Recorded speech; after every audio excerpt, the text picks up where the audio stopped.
हमारे TV channel OTV overseas television को अभी सब्सक्राइब कीजिए, घंटी का बटन दबाना मत भूलिए ताकि अहम और मालूमाती वीडियोस आप तक पहुंचती रहें।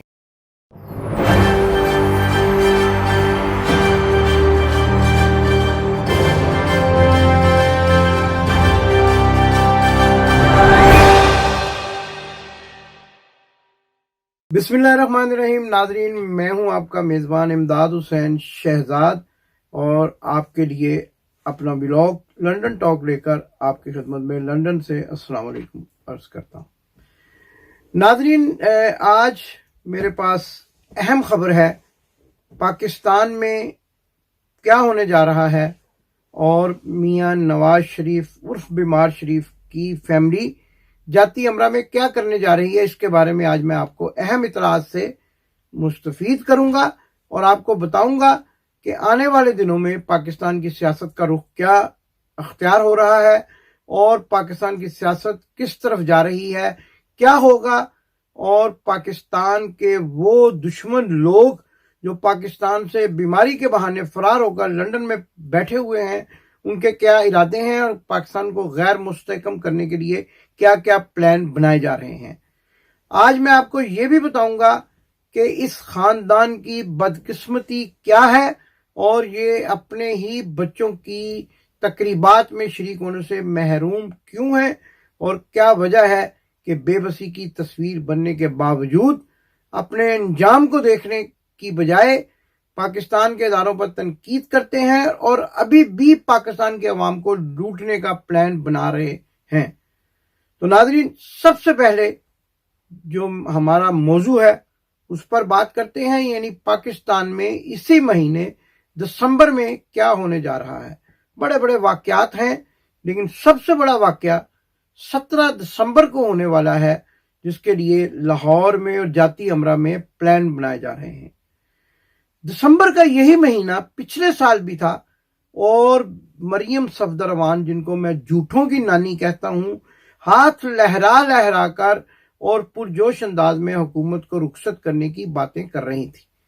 उनका यह कहना था कि हुकूमत दिसंबर से पहले ही चली जाएगी। न जाने उनको सर्दी ज्यादा महसूस होती है या फिर क्या सियासत की गर्मी उनको उकसाती है कि हर दिसंबर में वो हुकूमत के जाने की बातें करते हैं। लेकिन इस मर्तबा बेगम मरियम सफदरवान खामोश हैं। उनके ट्विटर, उनके सोशल मीडिया अकाउंट्स पर एक खामोशी सी छाई हुई है। कभी कहीं कोई ट्वीट नजर आ जाता है जिसमें वो अपने बीमार वालिद की तारीफ करती हुई नजर आती हैं, जो कि पाकिस्तान से फरार होकर लंदन में बैठे हुए हैं, हीटर के आगे बैठते हैं, सर्दी को एंजॉय करते हैं, सर्द मौसम के अंदर गर्म फ्रूट खाते हैं जिसको ड्राई फ्रूट भी कहा जाता है, और फिर पाकिस्तान के इदारों पर तनकीद करते हैं। अब वो लफ्ज जो है वो मुझे जेब नहीं देता कि मैं इस्तेमाल करूं कि किस तरह ये पाकिस्तान के इदारों पर बोलते हैं, और इनके चंद जो सहाफ़ी इनके इर्द गिर्द जमा होते हैं वो किसी दूसरे को सवाल नहीं करने देते।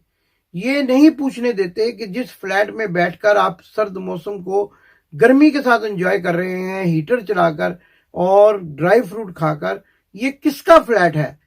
ये एवन फील्ड फ्लैट्स की मनी ट्रेल आज तक आप क्यों नहीं दे सके और अदालतों को ये बताने की बजाय कि ये फ्लैट आपके हैं, आपकी मलकियत हैं, पाकिस्तान से लूटी हुई दौलत के साथ आपने ये खरीदे हैं। आप पाकिस्तान के इदारों पर तनकीद करते हैं और अदालतों से मफरूर होकर अपने इर्द गिर्द चंद नाम नहाज साफियों का जमगट्ठा लगाकर मर्जी के सवालात करवाते हैं, मर्जी के जवाबात देते हैं, और आप जो है एवन फील्ड की मलकियत से इनकारी क्यों है। ये सवाल कोई भी पूछने की जरूरत नहीं कर सकता, और अगर कोई पूछना चाहता है उसको रोक दिया जाता है और उल्टे सीधे वो सवालात पूछे जाते हैं जो उनको फीड किए हुए होते हैं। नाजरीन, ये तो वो बात थी जो मैंने आपको एवन फील्ड के बारे में और उन नाम नहाज साफियों के बारे में बताई, जो कि हर वक्त मियां नवाज शरीफ के दफ्तर से बाहर निकलने का इंतजार करते हैं और फिर वही सवालात करते हैं जो उनको पहले से बता दिए जाते। लेकिन दिसंबर में लाहौर में क्या होने जा रहा है, जाती उमरा में क्या तैयारियां हो रही हैं, ये वही तैयारियां हैं जो 22 अगस्त को लंदन में की गई। 22 अगस्त को जुनैद सफदर का शादी थी लंदन में। और ये देखिए कितनी बड़ी बदकिस्मती की बात है कि ना तो उनकी माँ शरीक हो सकी, ना उनके वालिद शरीक हो सके, और ये शादी जो है वो एक हंगामा खेज शादी रही। लेकिन अब फिर एक बदकिस्मती का दौर आने वाला है 17 दिसंबर को। 17 दिसंबर को ये जो हम आपको एक शादी कार्ड दिखा रहे हैं, ये जुनैद सफदर के वलीमे की तारीख है। लेकिन दिलचस्प बात जिससे मैं आपको आगाह कर रहा हूँ और अहम खबर से आगाह कर रहा हूँ वो ये है कि जिस मकसद के लिए ये शादी की गई थी, स्पाउस वीजा अप्लाई किया गया था, वलीमे की तारीख का तो ऐलान कर दिया गया है, लेकिन अभी तक हमारे जराये के मुताबिक हाथ में वीजा नहीं आया। ये तो वकला उनके कह रहे हैं, कानूनी मशीरान कह रहे हैं कि वीजा लग जाएगा, स्पाउस वीजा, जो कि सैफुर रहमान की बेटी के साथ जुनैद सफदर की शादी के बाद जुनैद सफदर का स्पाउस वीजा लगना था। लेकिन अभी तक उनके हाथ में नहीं आया पासपोर्ट पे वीजा लग के। अगर आया है तो हमारे इस प्रोग्राम के बाद वो अवाम को दिखा दें कि वो 17 दिसंबर को अपने वलीमे में यकीनी तौर पर शिरकत करेंगे। और अगर ये ऐसा ना हुआ, हो सकता है, हमारी खबर है, हमारा तज्जिया है, लेकिन हमारी खबरों के मुताबिक अभी तक उनका वीजा जो है वो लग कर स्टैंप होकर उनके हाथ में नहीं आया। तो 17 दिसंबर को उन्होंने शादी वलीमे की तकरीब का ऐलान कर दिया है। दावती कार्ड बांटे जा चुके हैं, अहम लोगों को वहां बुलाया जा रहा है। लेकिन असल कहानी जो मैंने आपको बतानी है वो ये है कि इस वलीमे की तकरीब को सियासी रंग देने की कोशिश की जा रही है। पीडीएम के तमाम बड़े रहनुमाओं को इस वलीमे में बुलाया गया है, पाकिस्तान पीपल्स पार्टी के रहनुमाओं को भी दावत दी गई है, और ये कोशिश की जा रही है कि हुकूमत के खिलाफ जो तहरीक चलाने का ऐलान किया जाना है वो इस मौके पर किया जाए, और यहाँ पर जो लोग भी सियासी ज़ोमा और सियासी रहनुमा इकट्ठे हों वो इस बात का मंसूबा बनाएं। देखिए जरा ये भी आप गौर कीजिए कि अपनी शादी, वलीमे और अपनी सोग की तकरीबात को भी हुकूमत के जाने के प्लान के लिए इस्तेमाल करते हैं। जैसा कि इन्होंने बेगम कुलसूम नवाज की बीमारी के दिनों में उनकी मौत का ऐलान ताखीर से करके ये कोशिश की कि उससे कोई फायदा उठाया जा सके, लेकिन इंतखाबात में वो इस बात का कोई फायदा ना उठा सके।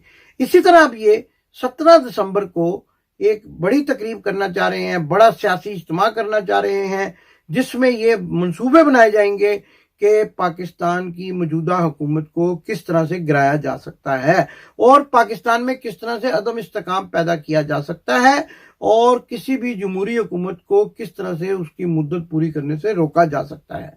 जमहूरियत के ये चैंपियन, ये सारे जमहूरी चैंपियन 17 दिसंबर को जुनैद सफदर के वलीमे में जमा होकर जमहूरियत को गिराने की साजिश करेंगे। ये जो जमहूरियत के चार्टर पर साइन कर चुके थे, ये अब उस जमहूरियत के चार्टर को, जिसको ये फाड़ कर रद्दी की टोकरी में फेंक चुके हैं, अब 17 दिसंबर को जमहूरी हुकूमत को, जो कि इलेक्टेड हुकूमत है, इन अवाम के वोटों से इलेक्ट हुई हुकूमत को गिराने की कोशिश करेंगे। और ये कोशिश करेंगे कि पाकिस्तान के अंदर अफरा तफरी और गड़बड़ कैसे फैलाई जा सकती है। और करेंगे कब? ये 17 दिसंबर को अपने बेटे के वलीमे की, देखिए वलीमे की जो तकरीब है वो तो ऐलान होता है शादी का, जो कि ऐन सुन्नत और शरीयत के मुताबिक है, लेकिन उस दिन पाकिस्तान में गड़बड़ फैलाने के प्लान, मंसूबे बनाने का जो इनका इरादा है वो कितना खौफनाक है। इससे आप अंदाजा लगाएं कि अपने बच्चों की शादियों को भी किस मकसद के लिए इस्तेमाल करते हैं। लेकिन एक और अहम खबर जो है वो ये है कि अभी तक जो है जुनैद सफदर का वीज़ा किसी के सामने नहीं आया कि वो पाकिस्तान जाकर अपने वलीमे की तकरीब में खुद दुल्हा शिरकत कर सकेगा या नहीं। ये अभी बड़ी कंफ्यूजन है और अभी तक इन्होंने कोई उनकी रवानगी का भी ऐलान नहीं किया। हम ये सुनना चाहते हैं कि अगर हमारे प्रोग्राम के बाद वो ये ऐलान भी कर दें कि जुनैद सफदर कब यहाँ से रवाना हो रहे हैं और कब वो जाकर अपनी शादी या वलीमे की तकरीब में शिरकत करेंगे। लेकिन नाज़रीन, जैसा कि मैंने पहले ही आपको बताया कि कितनी बदकिस्मती की बात है, ये अपनी तकरीबात में खुद भी शरीक नहीं हो सकते। मियाँ नवाज शरीफ अपनी वालदा की मैयत के साथ लंदन से नहीं जा सके क्योंकि उन्होंने 4 हफ्ते की झूठी दरखास्त देकर वहां से मोहलत ली हुई थी और फिर वो यहाँ से जाना नहीं चाहते थे। अब इनके जब इनके मियाँ नवाज शरीफ और बीमार शरीफ के नवासे की शादी हुई तो वो खुद तो गाने गाता रहा, लेकिन उसकी माँ और बाप जो है वो पाकिस्तान में ही मौजूद थे और वो इस शादी में शिरकत ना कर सके, क्योंकि जैसा कि और खुद भी जुनैद सफदर इसीलिए नहीं जा सका अपनी शादी पाकिस्तान में करने के लिए कि उसके पास वीजा ही नहीं था। उसके पास जो वीजा था उस पर वो ट्रैवल डॉक्यूमेंट या वो वीजा एक्सपायर होने के बाद भी सफर तो कर सकता था, लेकिन वापसी के भी रास्ते खुले रखने थे, इसलिए वो पाकिस्तान नहीं जा सका। और अब अपने आप को मजबूत करके इमिग्रेशन के मामले में स्पाउस वीजा हासिल करके वो अपने वलीमे में शिरकत करेगा या नहीं करेगा, ये अभी तक कंफ्यूजन है। नाज़रीन, एक और बड़ी अहम बात जो मैं आपसे करना चाहता हूं वो ये है कि ये कितने बेहिस लोग हैं कि ये मुहर्रम में शादी की तकरीबात रखते हैं। मुहर्रम में इन्होंने वहां पे शादी रखी लंदन में, वहां पे नाचे भी, गाए भी और मुहर्रम के तकद्दस को पामाल भी किया। और अब आप गौर कीजिए मेरी बात पे कि अब 17 दिसंबर को इन्होंने अपने बेटे के वलीमे की तकरीब रखी है।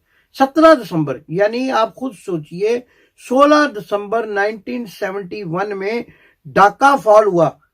पाकिस्तान के 90,000 के करीब फौजियों ने हथियार डाले। इतना बड़ा सानहा हुआ कि हर घर में आंख अशकबार थी। और आज तक 16 दिसंबर को और 17 दिसंबर को तकरीबन हर घर में एक ऐसी शोक सी कैफियत होती है, क्योंकि उस दिन हमारा पाकिस्तान दो लख्त हुआ। और इसके साथ साथ अभी हाल ही का वाकया है कि 16 दिसंबर को आर्मी पब्लिक स्कूल में बच्चों की शहादतें हुई। ये कैसे बेहिस लोग हैं, ये ऐसी तारीख रखते हैं कि जो लोगों के दिलों को छूती है और लोगों के दिलों को तड़पा देती है, फिर भी कहते हैं हम पाकिस्तान की मोहब्बत में सरशार हैं। और नाज़रीन, एक प्रोग्राम अब मैं आपके सामने ऐसा भी लेकर आऊंगा जिसमें ये कह रही हैं कि एक निहत्ती लड़की से डरते हैं बंदूकों वाले। मैं आपको बताऊंगा ये कितनी निहत्ती हैं और ये कौन से बंदूकों वाले इनसे डरते हैं, ये आपके सामने मैं सारे हकायक लेकर आऊंगा। लेकिन अभी तक ये बड़ी अफसोसनाक बात है कि 16 दिसंबर सानहा ढाका और 16 दिसंबर सानहा आर्मी पब्लिक स्कूल के बाद भी 17 दिसंबर को फौरन अगले दिन इन्होंने अपने यानी जो है वो पाकिस्तान में वलीमे की तकरीब रखी है। बहरहाल इनकी अपनी सोच है, हमारी अपनी सोच है। हम हर बात को पाकिस्तान या फिर अपने दीन के तनाजुर में देखते हैं, और मुहर्रम में शादी करने को या किसी ऐसे दिन जिस दिन हमारा दिल दुखा हो उस दिन ऐसी तकरीबात 2-4 दिन बाद भी रखी जा सकती हैं। उससे करने से हम तो ग्रेस करते हैं अपने अपने खानदान में। यकीनन मेरे नाजरीन भी इस बात से इत्तफाक करते हैं और करते होंगे ऐसा भी अपनी अपनी तकरीबात के दिन मुतय्यन करने में कि कोई ऐसा दुख भरा दिन ना हो। लोग तो खुशियां मनाते हैं, लेकिन ये इतने बेहिस हैं कि ऐसे दिन मुंतखब करते हैं। और फिर जैसा कि मैंने आपको बताया कि अल्लाह के पकड़ में आने के बाद, अल्लाह की पकड़ में आने के बाद इनकी हालत ये है। देखिए, मैं आपको बड़े बड़े फैमिली, मैं आपको एक बड़ी अहम बात बताता हूँ कि पाकिस्तान में हमारा कल्चर है कि शादी में पुप्पा नाराज हो, मामू नाराज हो तो हम उसको मनाकर भी ले आते हैं। लेकिन इनकी कैसी शादियां हैं कि इनकी शादी में भी एक मामू नहीं आया और इनके माँ और बाप भी शिरकत नहीं कर सके। और अब भी बड़े बड़े लोग, बता रहा हूं बड़े बड़े, अब आप बताएं जरा, खुद आप फैसला करें और मुझे ये बताएं, मेरे सवाल का जवाब आज आप दें नाजरीन, मेरे कमेंट्स बॉक्स में दें कि आबिद शेर अली को क्या प्रॉब्लम है पाकिस्तान जाने में। वो जो सलमान जिसको कहते हैं नीट एंड क्लीन चिट मिल गई है, अब उसको क्या प्रॉब्लम है पाकिस्तान जाने में? वो तो नीट एंड क्लीन चिट है उसके पास। वो जो अली इमरान यहाँ इनका दामाद छुपा हुआ है, उसको क्या प्रॉब्लम है जाने में? शहबाज शरीफ की बीवी यहाँ है, उसको क्या प्रॉब्लम है जाने में? आप बताएं। मामू, जो बच्चे के मामू है, सके मामू, जो सके मामू हैं हसन और हुसैन, ब्रिटिश नेशनल है, उनको क्या प्रॉब्लम है पाकिस्तान जाने में? अदालतों से डरते हैं, पकड़े ना जाएं, अपने करतूतों अपने कारनामों से खौफजदा हैं, पाकिस्तान नहीं जाएंगे अपने भांजे के वलीमे में। नाना जान जो है उनको क्या प्रॉब्लम है? उनको तो 4 हफ्ते की छुट्टी मिली थी और अब तो 2 साल से ज्यादा का अरसा गुजर चुका है। चले जाएं, जाके अपने आप को पेश भी करें और साथ में वलीमे की तकरीबात में भी जो है वो शिरकत करें। लेकिन इससे पहले कि मैं प्रोग्राम खत्म करूं, मेरे प्रोग्राम का वक्त खत्म होने वाला है, आपको ये भी बता दूं कि इनकी माँ यानी नानी, जूठों की नानी जो है वो अपना जुर्रियों ज़्यादा चेहरा लेकर वो भी गायब हैं। उनको भी खतरा है कि कहीं वलीमे से पहले ही दर न दी जाए और वलीमे की तकरीबात जो उन्होंने 17 दिसंबर को ऐलान कर रखा है, कहीं उसके वीडियो जो है वो जेल में ना देखनी पड़े।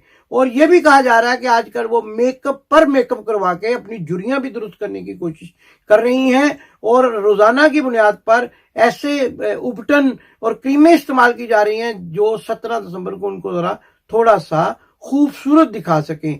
और ऐसी सहेलियों का भी जमघट्टा उनके इर्द गिर्द है जो उनकी मॉडलिंग की तस्वीरें जो है वो जारी करती हैं। और अब वो फिक्रमंद है कि एक उनकी जो मॉडल है कहीं उस दिन उनका चेहरा झुर्रियों वाला चेहरा आवाम के सामने नजर ना आ जाए।